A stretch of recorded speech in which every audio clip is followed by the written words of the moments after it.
Bibian Aguirre is thrilled with the prospect of paying less for daycare. Wow, it can be 40% of our income. It's a lot. But her childcare center may not sign on to the $10 a day program. I started calling our daycare to say, okay, what's happening? When should we expect some refunds? And the answer continues to be, we don't know.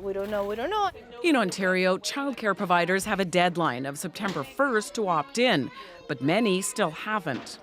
In Toronto, for example, with more than 1,000 licensed childcare centres, so far just over a third have signed on. 16 centres have opted out, and in some municipalities, they still haven't even opened enrollment.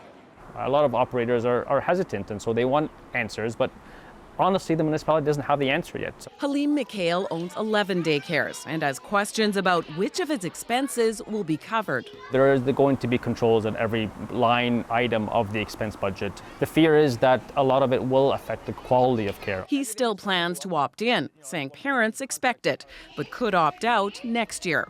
Others aren't convinced, in part worried about profits. If we see this sort of two-tiered model emerge, where some parents have access and others do not, it's going to cause a lot of strain for those parents who can't access it. But this childcare policy expert, who's also waiting to hear back from her daughter's daycare, says Ontario is also behind because it signed its deal last. Will we get there?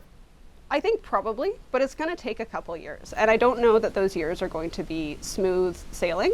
If centres do sign on, the first step is a 25% rebate for parents, retroactive to April. The dream of $10 a day daycare won't fully kick in until 2025. Loretta Redicop, CBC News, Mississauga.